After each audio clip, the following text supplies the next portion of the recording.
Alright, so do you have a spare halyard or something to lower this cable down?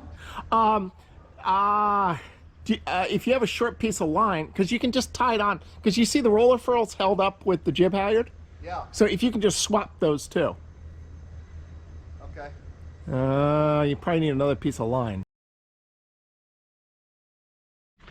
Well, that's convenient. The leftover portion of the roller furl, I can just kind of wedge that in there and then opens that right up.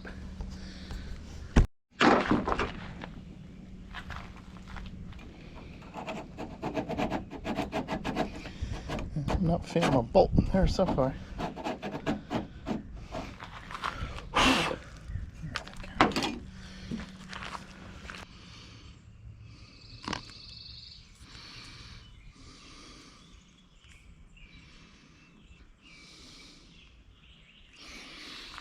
Okay, just like that.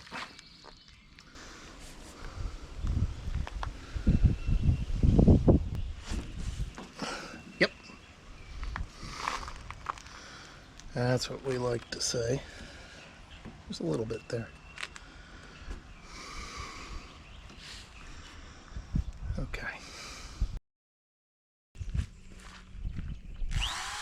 This is becoming an annual routine with my 44-pound spade anchor of wire wheeling the rust off, spraying it down with Osfo, washing it off, and then applying Pettit rust lock paint, as the rust is getting rather severe.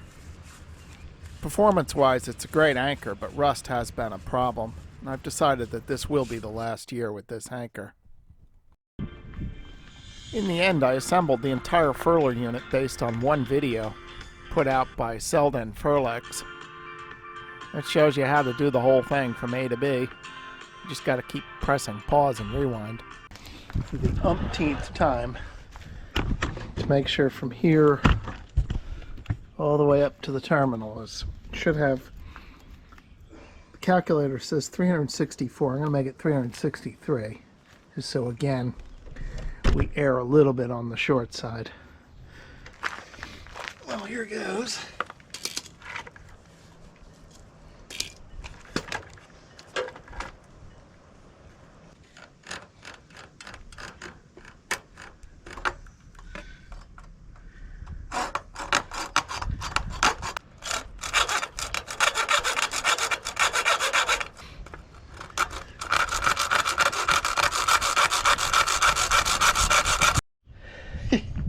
On the video, they cut it with a hacksaw, and it went a lot easier in the video. Man.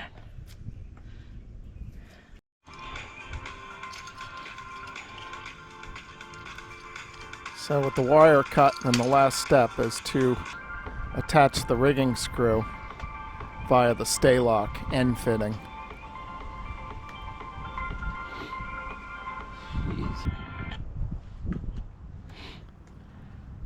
Well, it's still the same video, which shows you how to assemble the stay lock end terminal. Essentially, there's two cones. You have to splay the outer wire strands and then slide the inner cone over the core. And then there's an outer cone that goes over the splayed strands.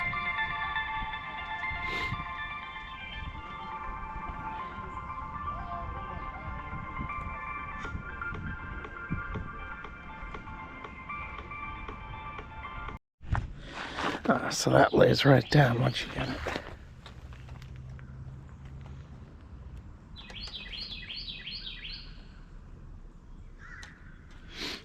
But I think we got that on backwards. Yep, we got that backwards. Okay.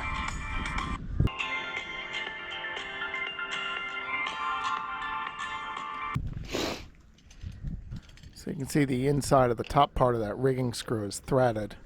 And those cones are going to thread into it. And then the whole thing is just a giant clamp. So when you screw it all together, it's going to tightly clamp those two cones together so that the wire cannot slip out.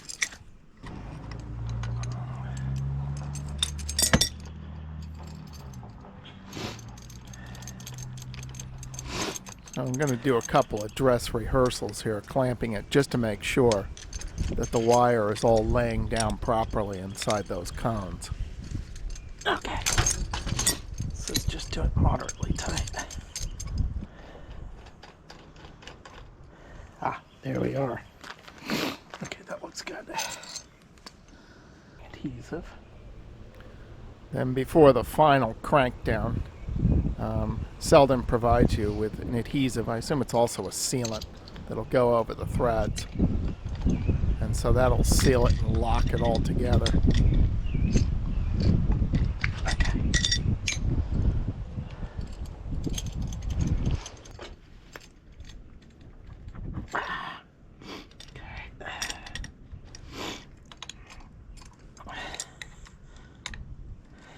One more. So we get that just a little bit tighter.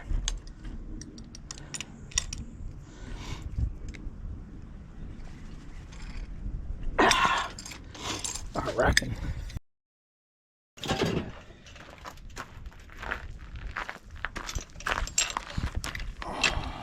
Now on to assembling the furler drum.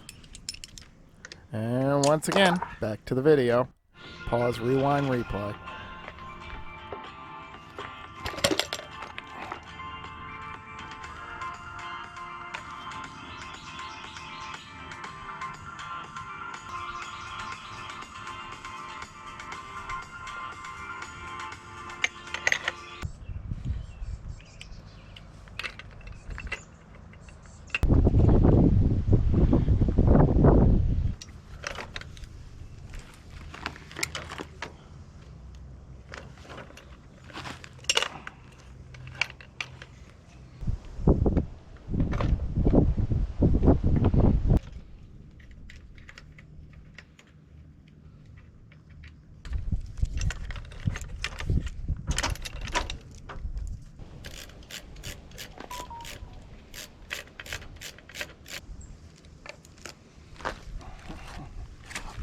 I see.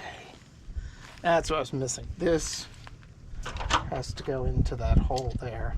That's how it anchors it. I knew something didn't quite feel right there.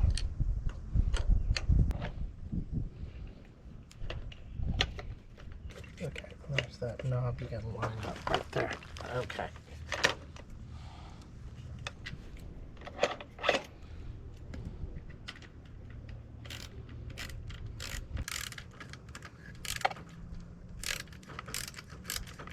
That's it. All right, that looks right.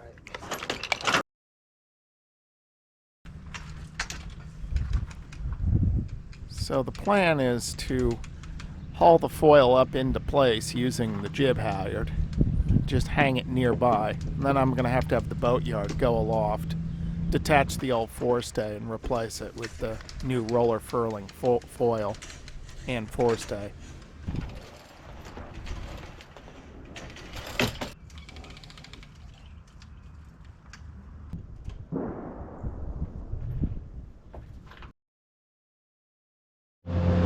Looks like the lift is a little cranky this morning. They got it running.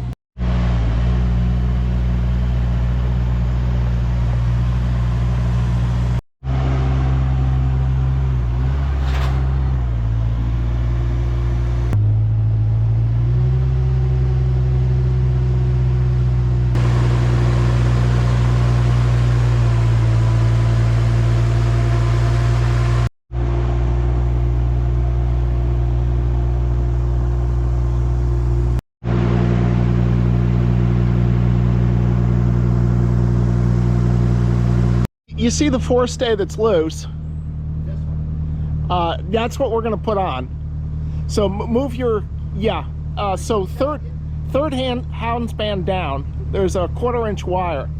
You see the 1/4 inch wire? Yeah, just wait, that one, right. So remove that and replace it with the roller furl. So this is going to go here? Correct. Okay, I got you. That makes sense. Okay, let me adjust a little bit more and then we'll get to it. All right. Yeah, I forgot I untied it to get the... I'm like, I know it was tight a minute ago. Yeah.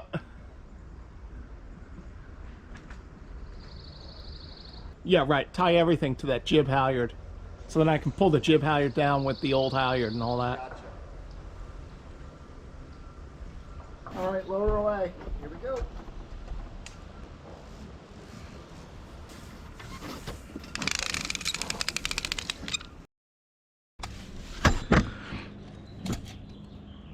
Yeah, it needs to be shortened by about 8 inches, 7 inches, 8 inches. So I'm just taking final measurements, which I'll send off to Craig at Willis Sales, who's going to build me a new staysail.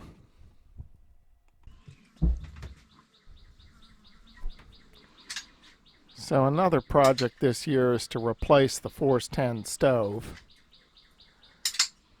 And while I'm at it, I'm also refinishing some of the furniture around the stove, and I'm just putting that back together.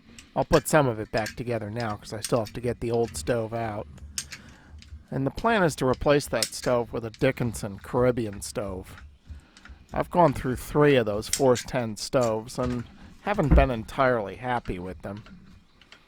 The auto-ignite rarely lasted. On all of them, I don't think the auto-ignite lasted more than about 1.5 years. But the bigger problem is the burner caps are made of regular steel, and they just rust out. And Force 10 will not sell you new burner caps. You have to buy an entirely new burner. The other thing about the Force 10 stoves is they're quite difficult to clean with that grill top there. So anyway, I'm gonna try a different stove, try the Dickinson, and see how that works out.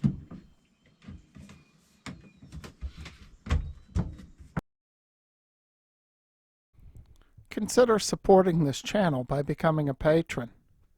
As a patron, you will be able to view my videos free of ads. You will also be able to leave comments, ask questions, and message me directly. You can become a patron for as little as $5 a month.